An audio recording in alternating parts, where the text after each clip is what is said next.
tal? Muy buenas noches. Yo soy Kimberly Armengol. Gracias por acompañarnos en Debate 22. Hoy traemos un programa relacionado con las elecciones de Estados Unidos, probablemente las elecciones más complicadas que se han visto en la historia moderna de Estados Unidos. Para ello nos acompaña Larry Rubin, el representante del Partido Republicano en México. Larry, buenas noches. ¿Cómo estás? Muy bien, muchas gracias, Kim, y gracias por la invitación. Al contrario, siempre un placer tenerte con nosotros. También Grisha Retter, representante del Partido Demócrata en México. Grisha, bienvenido, buenas noches. Muchas gracias, Kim, buenas noches, un gusto estar aquí con ustedes. Vamos a empezar contigo, Larry. ¿Cuál es tu evaluación de estas elecciones que han sido tan tortuosas que el día de hoy el presidente Donald Trump sigue diciendo que él ganó?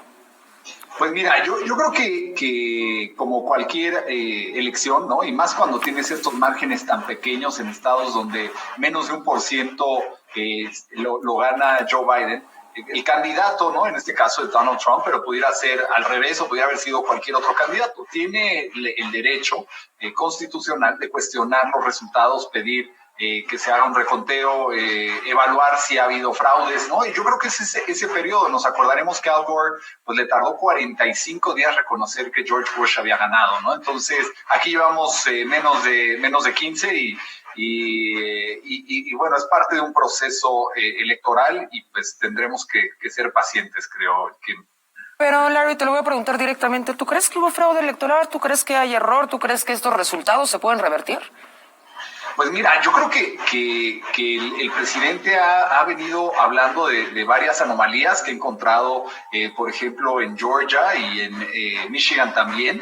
En el estado de Michigan, perdón, el estado de Pensilvania, por ejemplo, hace unos meses se declaró culpable y lo acusaron culpable, ¿no? A un juez electoral que justo fue a dar a la cárcel, no por las elecciones presidenciales, pero sí por fraude electoral. Entonces, no es la primera vez que sucede y definitivamente creo que para la tranquilidad de 70 millones o más de personas que votaron por el presidente Trump, pues es bueno este proceso democrático para asegurar que lo que se ganó y lo que se perdió.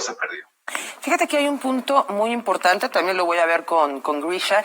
Barack Obama fue el presidente históricamente más votado hasta ese momento. Él obtuvo 69.498.000 y pico de votos. Donald Trump obtuvo más votos de los que obtuvo Barack Obama. Es el presidente que ha tenido más votos estando en funciones, que fueron 70.325.039 hasta este momento. Grisha, ¿cuál es tu evaluación de estas elecciones y sobre todo de la reacción de Donald Trump? Pues realmente estamos muy preocupados por el daño que esto va a hacer a la democracia, a una de las democracias más antiguas, más estables y más exitosas del mundo. Realmente esto ya está entrando en territorio que pone al país en un estado muy vulnerable, porque justamente en esta transición de presidencia, en donde ya el presidente electo debería tener informes de inteligencia para prepararse y ahora sí que aterrizar en blandito y estar preparado para defender a Estados Unidos en cualquier situación de peligro, de ataque, pues realmente no está ocurriendo. Y yo creo que hacer un paralelo, como lo hacía Larry, entre estas elecciones y las del 2000, cuando Gore y Bush justamente pues se vieron en un tema donde la Suprema Corte de Justicia finalmente decidió la elección, es un tanto confundir la situación, porque en aquel entonces ninguno de los dos candidatos alcanzó los 270 votos del colegio electoral, y la diferencia fue en un solo estado en donde había una diferencia de 0.009% o 538 votos. En esta elección tenemos un ganador, tenemos alguien que sobrepasó los 270 votos del colegio electoral, tenemos alguien que ganó además el voto popular por más de 4 millones de votos, que sabemos que no tiene tanta relevancia en un sistema como el americano, sin duda es la realidad, ganó voto popular también.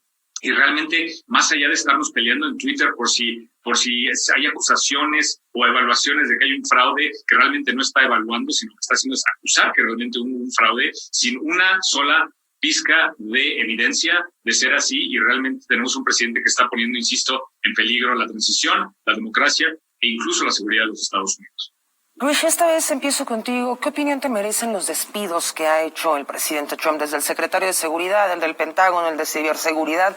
¿Qué opinas de esta situación interna en su propio gabinete? Es muy preocupante porque es claro que incluso él en su gabinete tiene personas del Partido Republicano, así como hubo fuera del gabinete miembros del Partido Republicano que expresaron públicamente su preferencia por el candidato en ese entonces, Biden, que ahora es presidente electo, y es preocupante que esté deshaciéndose de personas que de alguna forma pudieron haber traído un poco de cordura a este final de esta administración y de alguna forma ayudar a una transición amigable, una transición pues correcta, y realmente él los está eliminando porque no concede ni permite ningún tipo de discrepancia con su forma tan oscura y tan enferma de ver la realidad. Larry, ¿qué opinión te merecen estos despidos que hemos visto de las elecciones para acá?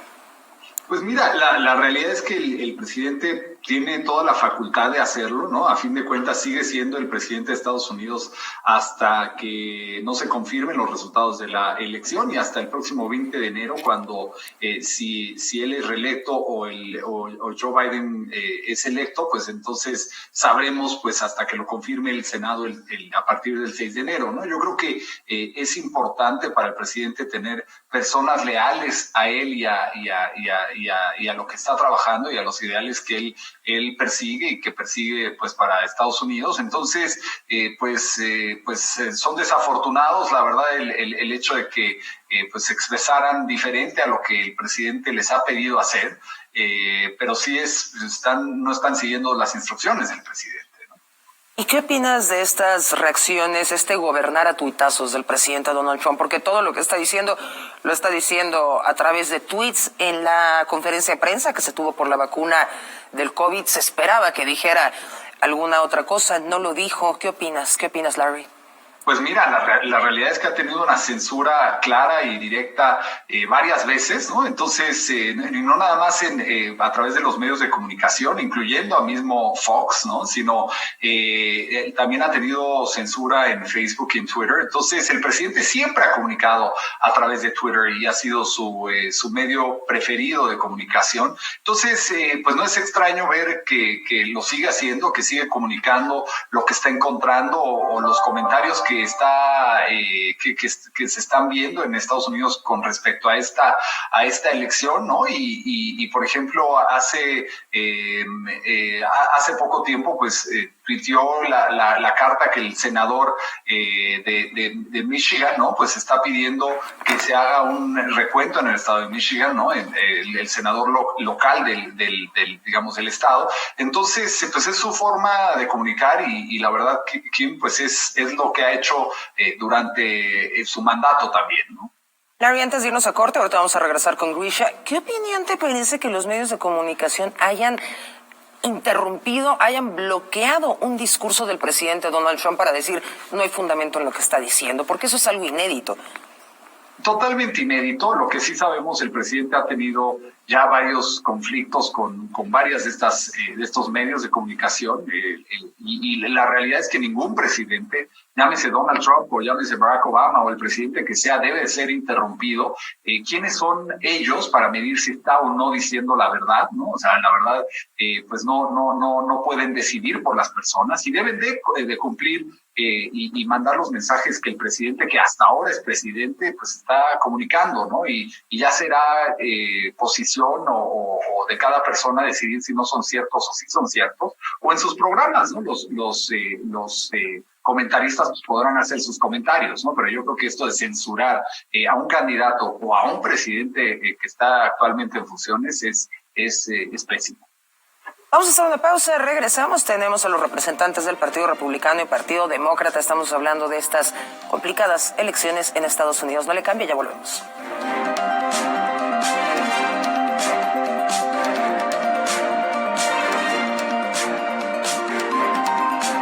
Se necesitan muchas personas para construir un puente. Tenemos que ponernos de acuerdo para cuidarnos. Harán falta muchas personas para que ella cumpla sus sueños.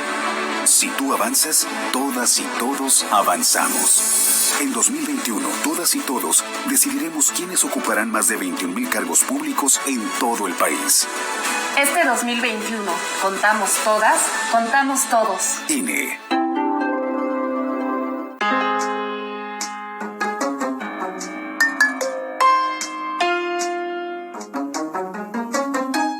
Estamos de vuelta en Debate 22. Grisha Retter, representante del Partido Demócrata en México. ¿Qué opinión te merece que hayan cortado este discurso de Donald Trump los medios de comunicación, incluido Fox, que se sabe que siempre está del lado del presidente? ¿Qué opinión te merece que Twitter ponga esta leyenda de pues esta información no es clara? ¿Te parece censura para el presidente Donald Trump? Yo creo que hay una diferencia fundamental entre lo que pasó con los medios de comunicaciones en televisión y lo que está pasando en Twitter. Twitter sin duda ha adoptado, y Facebook hasta cierto punto también, una mecánica en donde cuando figuras públicas hablan de temas que están cuestionados por el tema de esta difusión tan radical o tan explícita que ha habido de mentiras que incluso llegaron a manipular las elecciones pasadas, pues estos medios, estas redes sociales han tomado la decisión de si no vetar la información o no vetar las publicaciones, por lo menos sí ponerles una nota de que esa pregunta o esa postura o esa publicación de alguna forma está en disputa, lo cual no tengo ningún problema siempre y cuando pues realmente haya pruebas de que está en disputa o si la persona publicándolo no tiene pruebas para fundamentar lo que está poniendo. En el tema de los noticieros, sin duda llama la atención que incluso un noticiero de derecha como lo es Fox News, que ha sido pues realmente oficialista en cuanto al apoyo al presidente Trump, que incluso ellos hayan bloqueado la transmisión. Eso pues llama mucho la atención y realmente pues nos lleva a pensar que los medios están tomando una posición pues sin duda un poco radical en cuanto a sus responsabilidades. Como bien dice Larry, un medio de comunicación pues debe transmitir el mensaje así, sobre todo si es de un presidente en turno. Sin embargo, tengo que admitir que estoy un poquito en medio, porque también cuando ya los dichos y diretes de un presidente que obviamente vive en un mundo imaginario llegan a tal magnitud que sin duda puede realmente hasta desestabilizar la tranquilidad en el país. Oye, justamente, ¿crees que es el papel de los medios de comunicación decidir si ellos pueden o no bloquear el discurso de un presidente?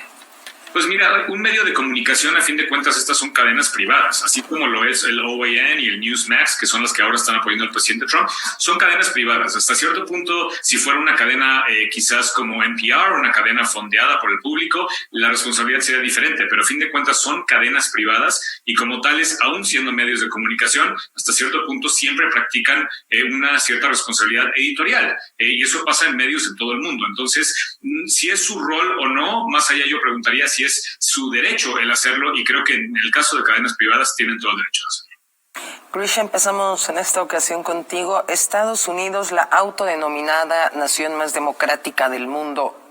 ¿Qué es esto que está pasando? Es una vergüenza internacional.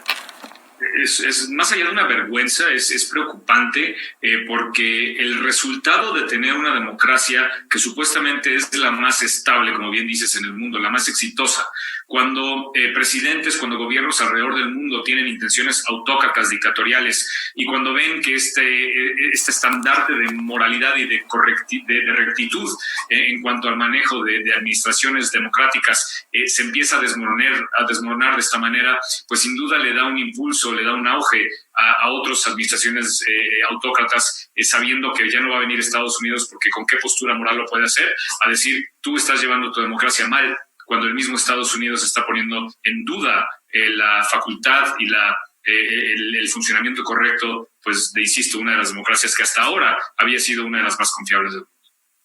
Larry Rubin, representante del Partido Republicano en México. Estados Unidos, uno de los países más democráticos del mundo, el que se toma o no el lujo de señalar qué país es democrático, qué van a avalar, qué no. ¿Te parece que el sistema electoral que se está manejando en Estados Unidos por colegios electorales todavía debería ser vigente? Muy buena pregunta, Kim, y se ha debatido mucho, no nada más en Estados Unidos, sino en todo el mundo, el tema del colegio electoral. Yo creo que sí, porque le da una importancia relativa también a personas que no viven en las grandes urbes y en las grandes ciudades de Estados Unidos, sino al ciudadano muchas veces rural del estado de Ohio, de Pensilvania o de Michigan. Y esto entonces ayuda también a que los mandatarios, como vayan siendo electos, pues pues también le pongan importancia a servir a ellos, ¿no? Porque si no, todo el foco sería para los que viven en las grandes ciudades. Y yo creo que eso es lo que hace este sistema, es equipara para que también los ciudadanos que viven en comunidades más rurales pues puedan tener voz y voto. Y definitivamente es un sistema muy adecuado porque no nada más permite que la persona llegue a cierto conteo, como sabes, 270 que son los votos, sino posteriormente hay un proceso y un periodo de espera hasta que van físicamente a elegir al ganador, que esto sucederá en el 14 de diciembre, y posteriormente el Congreso avala lo que se decidió el 14 de diciembre. Entonces, es un proceso complejo, pero yo creo que es un proceso muy justo porque pasa ahora sí que obtiene la oportunidad de pasar por todos los poderes del gobierno, incluyendo el judicial, si el candidato siente que hubo injusticias hacia él o hacia su campaña. Entonces, verdaderamente es un sistema complejo, pero creo yo que funciona y le funciona bien a Estados Unidos. Larry, en un acto absoluto de autocrítica, de ver qué fue lo que falló de Donald Trump, ¿tú no crees que dejó de lado, por ejemplo, el voto latino, el voto de las minorías, este gran voto que hablaban todos los deportistas, que fueron muy importantes, todas las ligas de americano, las ligas de básquetbol, todos invitaban a votar por el enojo que se vivía en Estados Unidos por la brutalidad policíaca y el racismo? ¿No crees que el presidente Donald Trump los perdió un poco de vista? Pues no, al contrario, porque fue muy interesante. El presidente Trump ganó un mayor porcentaje, inclusive que otros candidatos republicanos en el pasado habían ganado del voto hispano.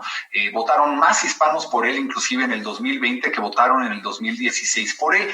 Fue muy interesante porque esto refleja pues lo que el presidente ha hecho para la comunidad hispana y para también los afroamericanos y otras comunidades donde han pre-COVID pues tenido beneficios muy cuantificables, una generación de riqueza importante, creación y crecimiento de sus negocios, al igual que una tasa de desempleo pre-COVID históricamente baja. Entonces, estas son señales claras de lo que ha venido haciendo Donald Trump. Y claro está, las celebridades siempre han votado demócratas, son liberales, ¿no? Entonces, rara vez, yo creo que fue Ronald Reagan, y porque él venía justo de ser artista también y gobernador de California, el último presidente que gozó del voto de los artistas, ¿no? Entonces, en realidad no nos extraña, ¿no? Más bien se nos haría raro que los artistas votaran por cualquier candidato conservador o cualquier candidato republicano, pero verdaderamente los números del presidente Trump pues subió inclusive 10 millones, se convierte en el presidente en activo que recibe la votación más grande. Entonces, yo creo que son logros importantes que la población, ¿no?, está contenta con el presidente Trump. Claro, un máximo histórico en votos. Grisha, cuéntanos acerca de Joe Biden. ¿Tú crees que Joe Biden ganó por ser quien es o porque fue un voto en contra de Donald Trump? No, es muy claro y aquí hay un punto en el cual hay que hacer hincapié. Esto fue un referendo sobre Trump, esta elección fue un referendo sobre Trump y Trump perdió, y fue un referendo sobre los demócratas y los demócratas perdimos. ¿A qué me refiero? En el Congreso, en el Senado, que no recuperamos posiblemente, hay que ver todavía qué pasa en Georgia, con los 2 escaños de senadores, y en el caso de la Cámara Baja, en la Casa de Representantes, en ambas situaciones nosotros perdimos territorio. Entonces, claramente es un referendo de que el mensaje de los demócratas de alguna manera no está resonando como esperaríamos o esta ola azul que hasta cierto punto esperábamos, y en ambos referendos creo que estas dos entidades perdieron. En el caso de Joe Biden, realmente se escogió al candidato más seguro, porque a fin de cuentas es un candidato de centro. Sabemos que escogimos el candidato correcto, sin duda, porque además de jalar el voto demócrata, también jaló mucho voto de republicano que no están de acuerdo y que saben que una administración Trump realmente es un peligro para la nación y para el mundo. Y que no iban a ir por un Bernie Sanders que les resultaba mucho más extremo, ¿no? No, exactamente. A muchos miembros del Partido Demócrata, recordemos que los partidos de izquierda de Estados Unidos siguen estando a la derecha de prácticamente el resto del mundo. Entonces, cuando tienen visiones un tanto más extremas, como las tiene Bernie Sanders, pues sin duda hubiera probablemente sacado o sido menos interesante para muchos miembros del partido o seguidores del Partido Demócrata, y realmente era necesario este cambio para volver a calmar el péndulo social político en Estados Unidos y evitar que la respuesta a esto fuera mucho más fuerte que que no necesariamente es una garantía. Existe la posibilidad todavía de que en los siguientes 4 años, pues Trump sea una piedra, una tachuela en el zapato y que en 4 años regrese con más auge. Eso va a depender mucho de cómo maneja el presidente electo Biden la presidencia para jalar más a estos miembros del centro de Estados Unidos y que se radicalice menos o se calme más la situación en cuanto a esta polarización que tenemos. Exactamente, Grisha, de eso es un punto muy importante. No necesariamente tenemos a Donald Trump fuera. La cadena NBC habló de una filtración de que Donald Trump podría regresar para las elecciones de 2024 y postularse. Mientras tanto, nosotros vamos a hacer una pausa y ya volvemos.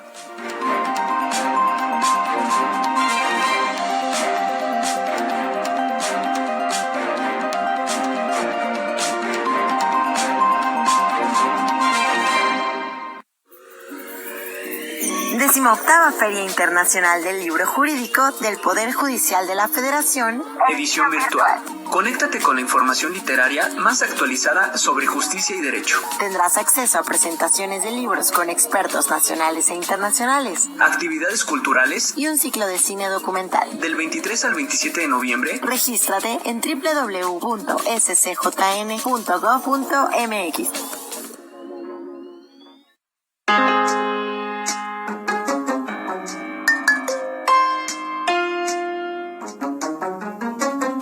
Estamos de vuelta con el representante del Partido Republicano en México, también con el representante del Partido Demócrata en México. Grisha, ¿puede haber una crisis institucional grave en Estados Unidos si Donald Trump sigue con esta negación? No, realmente no. Insisto, el voto está hecho. Él tiene los miembros del colegio electoral que necesita para ganar. El 14 de diciembre irán a votar como fue el mandato de cada estado. Tendrán que emitir su voto de esa manera y el 6 de enero se ratificará. El que el actual inquilino de la Casa Blanca le guste tanto su casa y no quiera salirse por hacer este berrinche sin pruebas e insistir que él ganó, insisto, sin un solo documento que lo pruebe, pues obviamente resultará en que en algún momento las fuerzas de seguridad secreta tendrán que sacarlo de la Casa Blanca. Sin embargo, el presidente electo puede ser presidente en cualquier lugar y no tiene que estar en la Casa Blanca ni vivir en la Casa Blanca para poderse manifestar y ejercer poder sobre el gobierno como fue el mandato de estas elecciones. Entonces, una crisis constitucional dudo mucho que sucediera. Si esto se escalara hasta la Corte Suprema de cierta manera y la Corte Suprema echara para atrás este voto que claramente ya está ganado y esta elección que ya está definida, ahí sí podría haber cosas mayores. Pero todo indica, como han sido en todas las demandas frívolas que ha interpuesto hasta ahora el presidente actual, todavía Trump, pues han sido desechadas la gran mayoría y queda claro que las mismas cortes ya se están hartando de estas demandas que no tienen fundamento y probablemente no escale a la Corte Suprema, y de ser así, probablemente no se quieran meter en este proceso y se mantengan al margen del mismo. Por supuesto. Larry, ¿cuál es el camino que tú ves para Donald Trump de aquí a mediados de diciembre y de aquí al 5 de enero? Claro, pues tiene una serie de demandas que ha interpuesto en diferentes estados. Algunas han sido desechadas, otras no. También estas han sido puestas a nivel estatal. Seguramente él las escalará a la Suprema Corte de Justicia de la Nación, en donde también lo escucharán, ¿no? Tendrá, como dicen en inglés, his day in court, ¿no? O sea, su día en la corte para presentar todos los elementos que tenga. Hoy no podemos decir que hay o no hay elementos. El presidente ha venido trabajando en demostrar que sí tiene elementos, pero hasta que los enseñe en el Poder Judicial, pues no sabremos exactamente qué elementos son. Se han filtrado algunas de las pruebas que el presidente va a demostrar que hicieron, pues que tuvieron un impacto en esta elección, ¿no? Ha habido condados ya que están recontando, ¿no? Por lo que sucedió en sus propios condados. Entonces, particularmente en Georgia vimos 2 de ellos. Entonces, creo que el presidente tiene la alternativa y no por ser Donald Trump se le debe de negar pues este derecho constitucional que se le da hasta que el Congreso, que es técnicamente el Congreso a partir del 6 de enero, pues ratifique o no la votación del 14 de diciembre. Yo creo que pues el presidente aprovechará este tiempo para asegurar que tenga su día en la Corte y escuchen lo que él va a demostrar, ¿no? Eso yo creo que son los siguientes pasos. Larry, en caso de que el Congreso confirme el triunfo de Joe Biden, ¿tú crees que tenemos en 2024 al candidato Donald Trump otra vez? Pues no sé si específicamente Donald Trump, pero sin duda va a seguir siendo una fuerza muy importante, no nada más en el Partido Republicano, sino porque los que votaron por él no nada más fueron republicanos, fueron personas que no tienen partido, personas que son independientes o son demócratas que votaron también por Donald Trump. Entonces, lo que sí vamos a tener es un actor político importantísimo, sin duda va a influir muy fuertemente en la elección del 2024, sea el 20 de enero o no el presidente que toma funciones, y creo que la realidad es que el presidente Trump va adquiriendo más fuerza, como lo hizo en esta elección, que pues gracias a él y su apoyo, no nada más recibió 10 millones de votos más, sino ganamos las legislaturas estatales. Grisha decía sobre el Congreso también, ¿no? Y las gobernaturas. Entonces, al partido en general le ha ido excepcionalmente bien con el presidente Trump. Grisha, vemos decisiones de Donald Trump como reducir las tropas en Irak, en Afganistán. ¿Qué tanto podemos esperar que haga Donald Trump en estos 2 meses que quedan? Sabemos que en relaciones internacionales sus decisiones no han sido muy populares. ¿Qué tanto daño puede hacer el presidente Trump de aquí al 20 de enero? Mucho daño. Realmente puede desestabilizar pues situaciones que hasta cierto punto están bajo control. Este tema de las tropas sin duda mete una variable inesperada y realmente creemos que va a hacer todo lo posible por meter la mayor cantidad de caos en el mundo, de manera que va a obligar o va a limitar hasta dónde puede actuar el presidente electo Biden en cuanto a política exterior. Es decir, está realmente agitando las aguas en el vaso, de manera que pues se va prácticamente a ahogar en el tema de política exterior, y pues realmente es un regalo que lamentablemente está dejando nuestro niño berrinchudo en la Casa Blanca, pues porque no ganó la elección. Mucho se ha especulado de los nombramientos que va a hacer Joe Biden. Se ha filtrado por ahí que pensaba en Hillary Clinton para la embajada de Estados Unidos en México. ¿Qué sabes de esto y qué nos puedes decir? Realmente no tenemos mucha información respecto a eso. Lo que sí sabemos es que va a escoger o va a tener miembros en su gabinete que cumplan una de 2 condiciones, posiblemente las 2. Uno es personas con mucha experiencia, seguramente traerá elementos también de la administración que estaba bajo Obama, que eran compañeros de gabinete de él. Obviamente estas son personas que tienen esa experiencia, y por otro lado un gabinete más variado. Si vemos videos y fotografías del gabinete de las personas de las que se rodea el actual presidente Trump, pues generalmente vemos gente anglosajona, blancos, mientras que en el caso del presidente electo Biden, pues vamos a ver minorías, vamos a ver personas de diferentes ámbitos, tanto étnicos como sociales, como preferencias sexuales, prácticamente una gran variedad de colores y sabores, por así decirlo, que no hemos visto en los últimos 4 años, que ha sido muy homogéneo y muy, pues de un solo color prácticamente en la administración de Trump. Y justamente con lo que comentas, ahí tenemos a Kamala Harris, que sin duda fue un activo importantísimo para que ganara la presidencia Joe Biden. Se nos acaba el tiempo. Me gustaría que ambos me acompañen unos días antes de la toma de posesión del próximo presidente de Estados Unidos, Larry Rubin. Grisha Retter, gracias por haber estado con nosotros. Kimberly, al contrario, muchísimas gracias. Gracias y buenas noches.